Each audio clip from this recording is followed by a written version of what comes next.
Welcome to my YouTube channel again. Ingwini Patience TV show nk'ibisanzwe mbahaye ikaze rero wowe usanzwe urahangaha muho Imana bane nawe nshimira wowe wakoze subscribe wowe udahwema gukurikira ibiganiro byanjye byose nkora Imana igihugu umugisha kandi Imana igihazwe ifuzo kwanyu. So ubushize rero twakoze isomo ryo guteka inkoko ibekinze kandi mu buryo bworoshye umuntu wese abasha gukora waba uri mu rugo igihe cyose umbusha kurya inkoko kokeje wakora buriya buryo nakweretse buriziwe kandi burahendutse nta kuri expensive.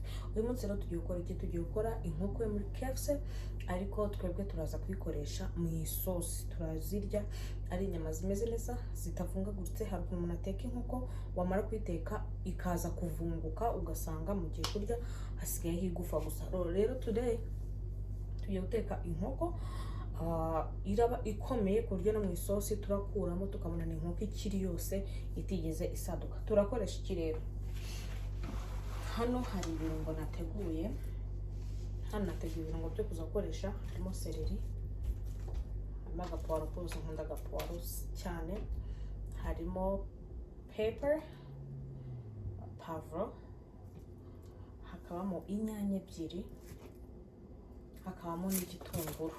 Ibi ni ibirungo bisanzwe bitarimo igikabyo cyinshi. Hanyuma tukaza gukoresha amagi. Turakoresha amagi. Imbere kose nari nyafashe nabi. Turakoresha amagi abiri. Turakoresha ifarini. Rero ntucikwe ubane nanjye ubundi dukomeze. Reka nambare gloves so kugira ngo mbashe kuba nakora ibintu byizewe. Hakaba n'inkoko.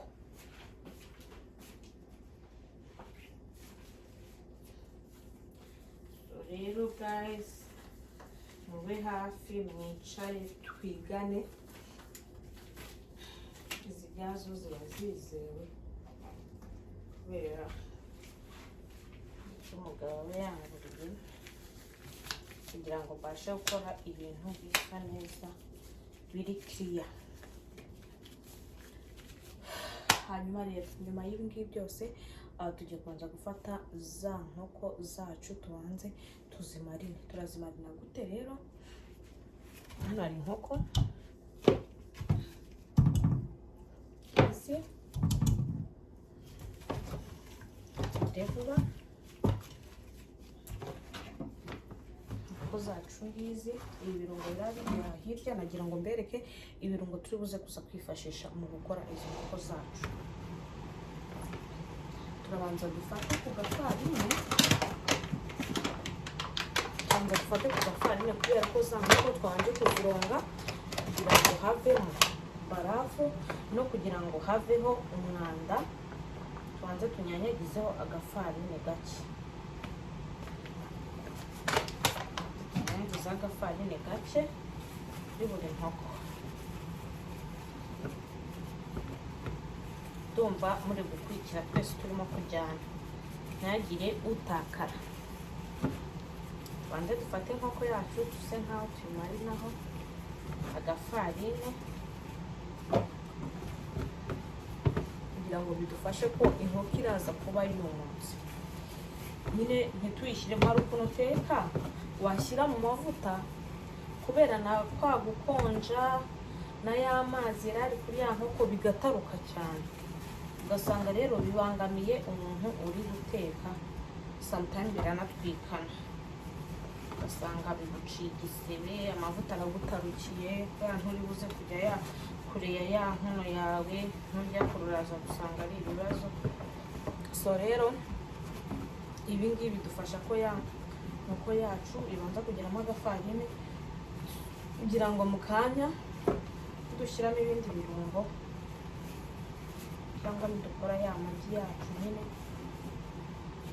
bisanzwe inkoko yari yiteguye. Wirinda gushyiraho ifarine nyinshi kugira ngo utaza kugira gute ushyizeho nyinshi hari igihe byakubana ibibazo nuko yawe ikaza idahiye. Kandi dushaka kurya ibintu bihiye bifite ubuziranenge. ya rero ngayo nguko tugakora inkoko zacu gutya. Si ngombwa ngo wuzuzemo ifarine byinshi, cy'ingenzi ni uko ukora ikintu kigize gute kigaragaza ko washyizeho agafarine, ahandi rwose ubundi ahandi. So guys, nk'uko rero nababwiye hano maze gukora ikintu cyitwa kumarina inkoko zanjye nshishamo ifarine. Igikurikiyeho ngiye kumena kano gasigaye, nindangiza nibagiwe no kuzana amata munyihanganire ayo nyazane. Hanyuma nindangiza ibi ngibi ndafata amagi abiri, niyo ngiye nkunda gukoresha, ariko n'igihe bitewe wenda n'igihe ndafite ntagukoresha arenze abiri.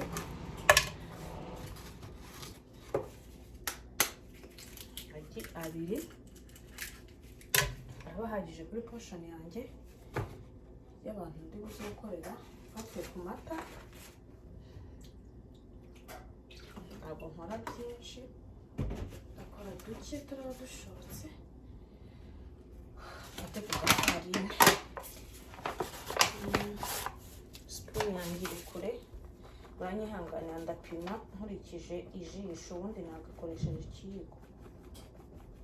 Ya ifarine ndumva irabihagije kuri iyi portion. Hanyuma mixing, mvange icyo bita kuvanga umuti. Ndafata bya bindi mbikubite neza ku buryo bivana ya mata yanjye na ya farine, bivangavange neza ku buryo ubona ko rwose bihuye. Ntabwo byoroshye kuvangisha gutya, ariko biraza kugenda neza. Icyo nshaka ni uko turaba dukoze ikintu cyiza kandi kigaragara. Ndabanza mbihuzahuze mpaka birangiye. Yo guys, rero abantu mwese mudahwema kubana nanjye, ni ukuri Imana yo mu ijuru ijya ibakubira umugisha mwinshi cyane. Mbibutsa ko icano igiye ifite ibintu byinshi bigiye bitandukanye tuzagenda tubagezaho, aba njyewe haba boss wanjye. So tuzagenda tubasangiza utuntu twinshi tugiye dutandukanye. Amahoro y'Imana komeze abane namwe. Ndumva rero dufatanyije gukubita izi gahunda zacu neza. Ubwo tugiye guhita dukora iki? Tugiye kwatsa cooker. Turayakije. Mu kumara kuyatsa rero turahita twadinga oil, amavuta, tuyashyire mu ipanu yacu. Mu kurangiza kuza kuyashyira mu ipanu yacu rero turagenda dufata za nkoko zacu twagiye tumarina, tugende ducisha muri ya farine. Ndashyira muri high kugira ngo ipanu ise nkaho ibanza kugira gute, ipanu ise nkaho ibanza koroha cyangwa se gushyuha, kubera ko nababwiye ko kuko zikoreshwa n'amashanyarazi, ibyo nabibabwiye. So hanyuma nimbona hamaze umuriro umaze kujyaho, ndahita nshyiramo amavuta. Nimara gushyiramo amavuta ndagabanya umuriro kugira ngo za nkoko zize gushya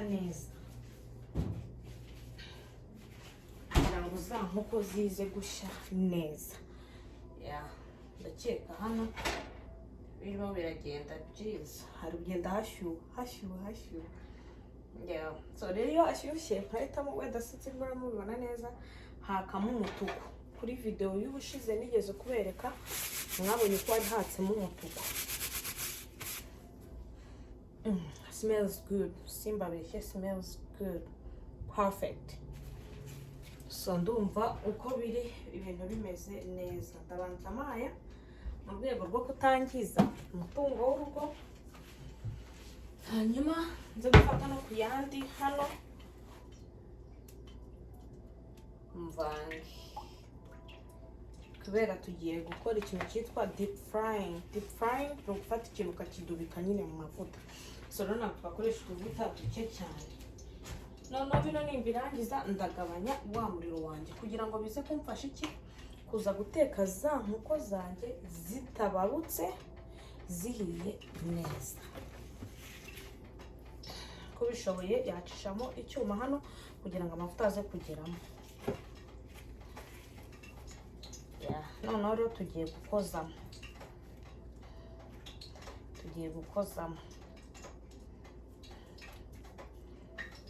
gukozamo ubundi gahunda zigende neza.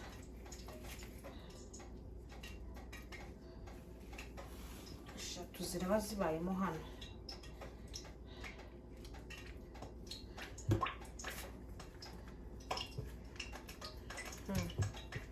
Numvise byanze nabwiraga by'ukuntu hari igihe amavuta atarukaga agasanga yokeje abantu.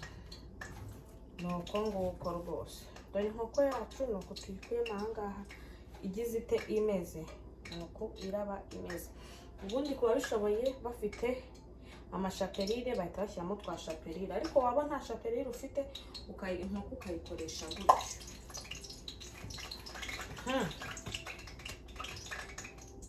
Agiye rero ubwo bigeze aha ibintu byaryoshye, ibintu twabijyanye ubwo bigeze aha. Ukora utikanga kuko result ivamo iba ari nziza kandi cyane, mukarya mukaryoherwa mukirya iminwa. Inshuro ya mbere narayitetse umugabo wanjye arambwira ati please uzongere untekereza nk'uko. Ubwo niyo mpamvu navuze nti nk'uko yakunze reka namwe mbasangize twese. Ntago umuntu ajya buri kintu kimugirira umumaro, namwe byabagirira umumaro, namwe byabagirira umumaro. Hanyuma rero nuko fashe na za zindi sinzi zisigaye nazo no kuzishyira muri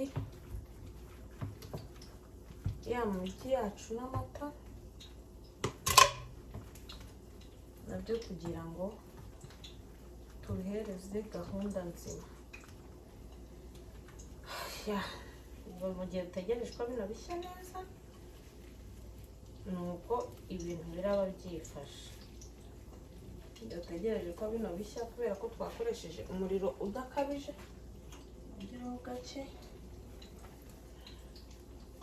Ziga zanjye ndaba nzihaye agapoze. Hano hari indi mise en place mba nakoze guterekaho gaze, zaba zamaze kumwanda cyane throwing out ugafata izindi, kubera ko hano ndazifite zihagije. Hanyuma rero ku bantu wenda mutarimo kureba, nuku za nkoko zacu ziri mu mavuta zimeze. Nahisemo gukoresha amavuta umuriro utari mwinshi kugira ngo bize kumereza good result, zidashiririye zimeze neza. Ngayo nguko uko ibintu byacu biraba bimeze. Nshuti yanjye, my friend, iyi nkoko ndakubwiye nuramuka uyigerageje ukayirya, nta na rimwe uzigera wicuza guteka inkoko gutya. Haba wowe haba bo wasitekeye bazaryoherwa pe, bazaryoherwa cyane. Uyu munsi nibwo ngiye gukora video ifite umwanya muremure kubera ko nzi ko igisubizo kigiye kuvamo kiraba ari cyiza pe. Imara yo bya birungo byacu tuzo gukoresha ya sosi kandi ndishyize aha. Amagi nayo asubire mu mwanya wayo, amagi nyashyira muri firigo.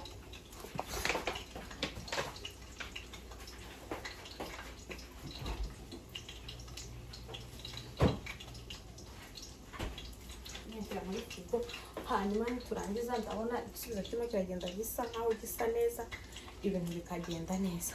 By the way, ntabwo mwambwiye, nababwiye ko mumbabarire wenda gukora kuri telefone. Murabona siporo irimo gukora cyangwa ntabwo iri gukora? Guys, siporo irimo irakora. Siporo rwose ni umuti. Abantu badakora siporo mwarahombe. Siporo irimo iragenda ibikora gake gake.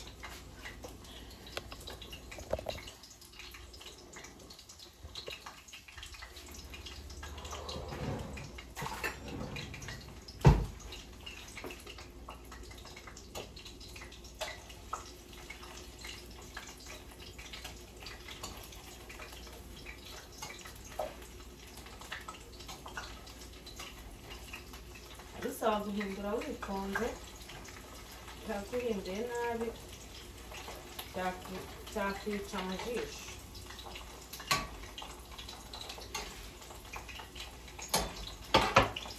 hanyuma kambereke result uburyo zimwe ziragenda zisa. Ni uko za nkoko zacu zigenda zisa, ariko ziraza gusa neza kurutaho.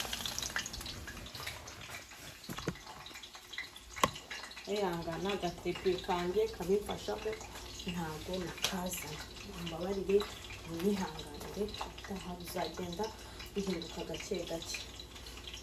Ubwo rero nshuti zanjye, reka dukomeze mbere ku buryo inkoko za mbere ziraza kuza ziraza zisa neza, ziryoshye, zifite good taste. Abantu bagiye mwandika muri comment ngo ndateka, namara guteka ntimuryo mukayoberwa aho byarengeye. Uyu munsi ndabizi ko tubizi gusangira everything. Ibintu byose turabisangira ku murongo, turasangira inkoko, dusangira isosi, dusangira ndabereka. Keep in touch, mwebwe mukomeze murebere gusa ukuntu ibintu biraza kuza kugenda bimera biryoha.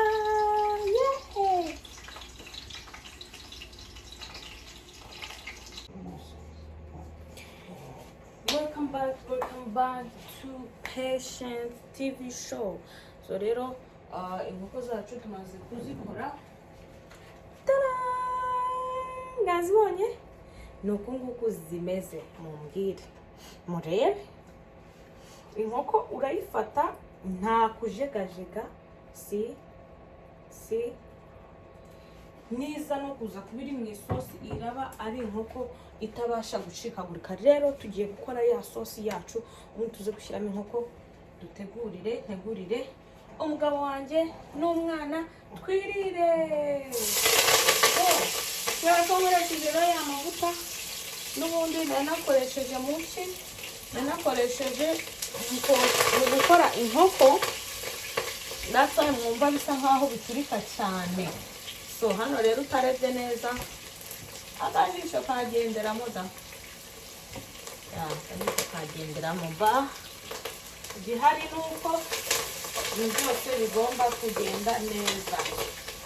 Abantu muteka murabizi tuba twarahiye intoki ibiki. So rero kubera uburyo tuba twarahiye inshuro nyinshi, tugera aho ngaho tugakora iki, tugatinya ikintu cyitwa imiriro. Tugatinya ikintu cyitwa imiriro. Ariko ubundi mu busanzwe nta muntu umutetsi utinya umuriro. Tungura tutarashya neza, turakuraho duke, ndakuraho duke. Ndaza kubereka ikintu turaza kudukoresha soon. Ndabereka ikintu turuze kudukoresha. Tuno turadufata tube tudushyize ku ruhande. So delicious. Turahumura neza cyane. Hanyuma nyuma y'ibyo bitarahwana, turafata, ntabwo ubundi abandi bamenyereye ko tubanzamo inyanya, ariko ntabwo turuze kwanzamo inyanya, tugiye kubanzamo tomato paste. Turi bubanzemo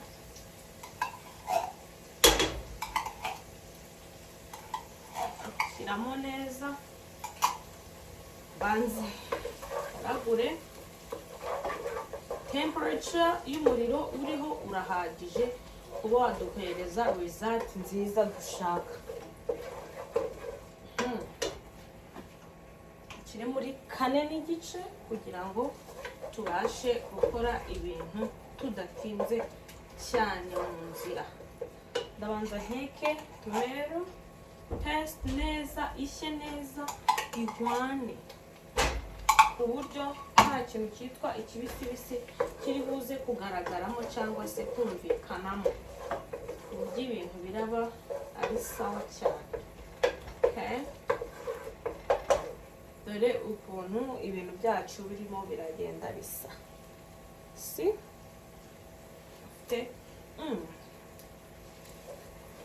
So yummy. Benifata arajyamo umunyu cyangwa se izindi ingredient.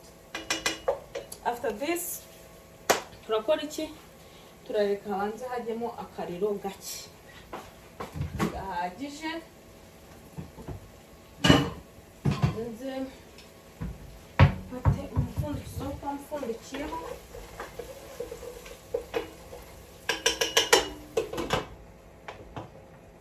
Nkomeza gushimira wowe udahwema kudukurikira umunsi ku munsi nk'uko bisanzwe, ureba video yacu kuva itangiye kurinda irangiye.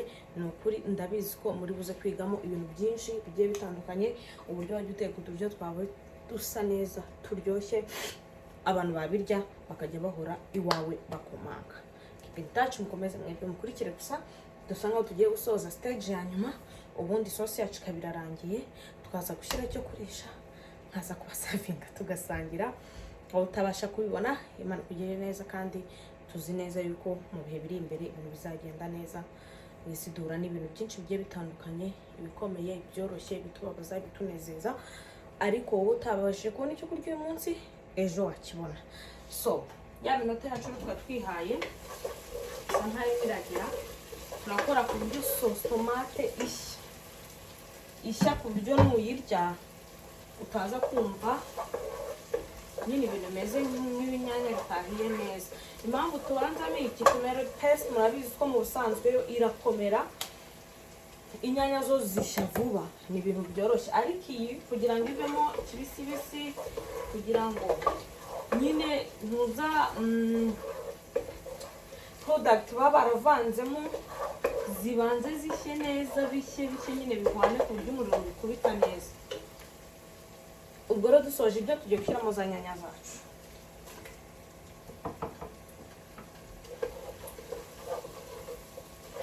Dushyizemo inyanya zacu. Sosi yacu itangiye gushya, sosi yacu itangiye kugenda neza. Ndi kugenda nongera akariro bitewe n'ibyo ndi kugenda nshyiramo. Ko mbikishyiramo ya tomato paste byasaga nkaho bifashe cyane, ariko nshyizemo urunyanya bisa nkaho byoroshyemo.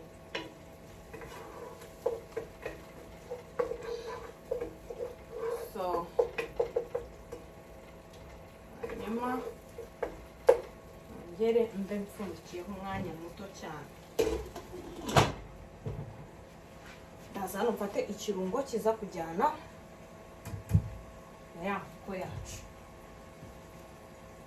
Ushize naberetse utari izina ry'iki ngicyo, ndomusobaneza ro chicken. Kandekeho gatoya ngiye guhita mfungura, ndumva atari njye urota tugiye kurya. Tuyegereza umunyu, turaza kwegereza n'ubu bunyobwa buseye, ubunyobwa buseye, ariko nabwo buryoshye ibiryo. Next time no kwambara itabi, ndabona ukuntu nabaye amafu gusa.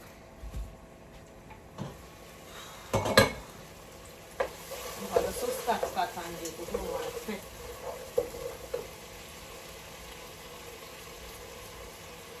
Shyiramo gakeya, kakarungo karimo n'agasenda gake. Hano wacu dukunda agasenda. Don't mind, wahita unashyiramo umunyu. If you don't mind, kugira ngo ibintu byose tubigire vuba vuba.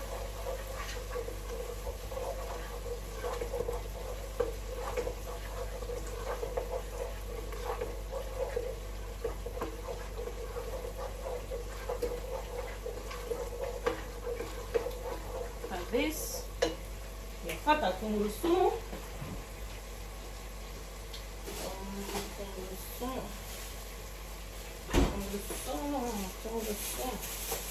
Everything zinaha biba biri mu ishashi. Ibintu byose byinshi bya hano ni ukuri biba biri mu ishashi, atari kuvuga ni hano iwanjye. Everything uguze ni mu ishashi, everything uguze ni ishashi, mbese ishashi yabaye ishashi. Kora gatungurusumu rwava nkarape bashyiramo. Murabizi ukuntu tungurusumu igira good smell, igira umuhumuro mwiza. Tungurusumu pe mwiza cyane, ahubwo birenze no kuba mwiza. Murabizi uburyo igira agahumuro keza.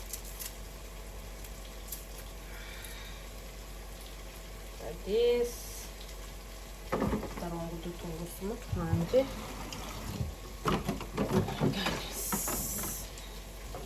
awishi mwamuhari tugasangira biba bike ariko nta abantu bangahe abantu 20 ba mbere babanza kwireba ibihembo biri imbere wakaga tungurusumu nora kubera ndonsa abantu bigeze numva bavuga ngo tungurusumu ngituma ngo umuntu ngazana amashereka ngo tangawizi ngituma umuntu azana amashereka mbabare mumbwire muri comment ibyo bintu nibyo cyane ukutubeshya nakoze research agasanga ibyo bintu koko biriyo ndafungura amazi yanashyushye kugira ngo nkoreshe amazi ashyushye ndakoresha amazi ashyushye cyane kugira ngo bimfashe gutunganya agatambaro ko gukoresha ku isafuriya akaba nako kwihanagura ku ntoki imyotsi ibaye myinshi dukanda kuri veni dusaba umwotsi ugabanuka ariko ko utaza gukenera atari umwotsi mwinshi turashyira muri robo ashyira mu mwotsi mukeya uringaniye y'amazi yashyushye nkayabize bayita stock yemenamo na stock I wish guys mwamuri hano birahumura pe nagara amakabya nk'ubusi no kubeshya birahumura so delicious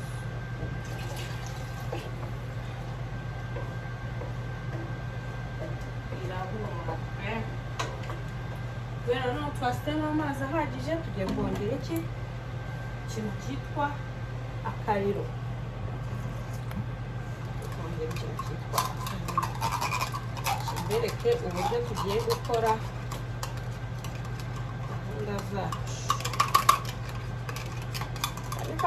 ni kaga tomato paste ndimo gukuramo ibyasigaye mo hasi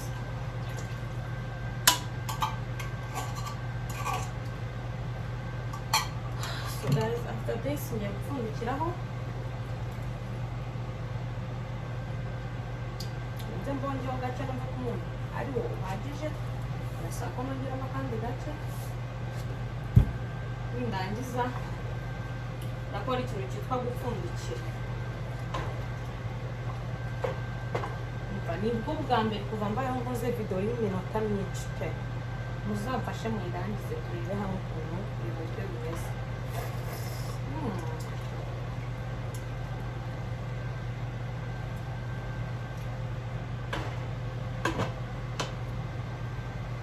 tugiye gupfundikira muri kumara gupfundikira kwacu biratogota nimara gutogota ndahita mfata za chicken zacu twateguye tuzishyire muri iyi sosi ntibiri buze gutinda ko nasakira muri high nashyize muri muri middle yes hagati na hagati ntabwo rero biri buze kuza gutinda birahita bibira vuba mu kumara kubira utanagura izi nkoko ubona aha ngende nshyiramo kamwe bize kubirana ntibitinda pe byatangiye kubira nkuko nababwiye kandi reka bibire neza bifata umwuka uhagije mara gushyiramo ibi basukuza gushyiramo bwa bunyobwa bwacu ubu nimara kubishyiramo ibi rero impamvu mwabonye nabisigaje tuturungo turahumura pe tudahiye cyane ngo dukabye kandi none tutari bibisi ibi nabisigarije kugira ngo nimara guteka nze kuza guhita mbinyaniriza mu isosi yacu kugira ngo hazemo agahungu hano byabize byatokombeye urabona inkoko yacu ntijegajega nticiye ariko hari uteka yamara guteka kigahita giponyoka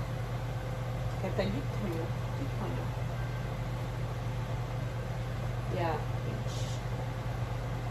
which is no good. Twatetse inkoko ngo tuyirye nyine ihagaze neza nayirye yumve ko yatamiye inkoko. Niyo mpamvu tuba twatetse inkoko, ntabwo tuzirya ngo zituvungukireho, tuzirya kugira ngo turye twumve ko twariye inkoko.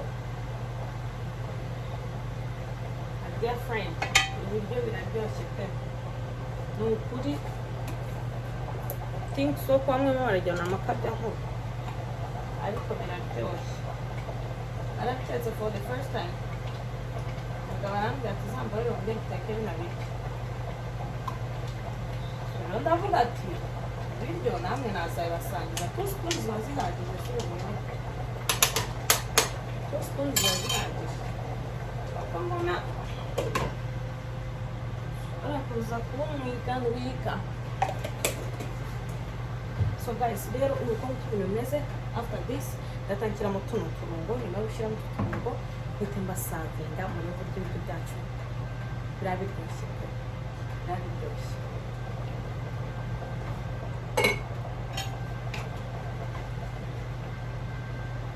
Biraba biryoshye, wowe rwose utari ube uhari ngo uryeho wumve ugiriyeho. Abonye bwa nabwiraga inkoko yacu iguma ihagaze kwa kundi, ntabwo nshaka ko igwa kubera akamani. Iguma ihagaze.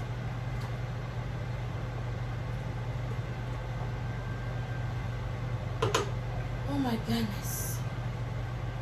But this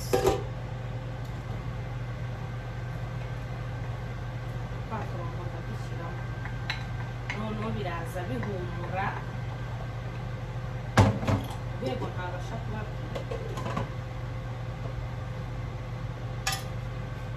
Guys, ujye kure turebe mu gusoza kwacu.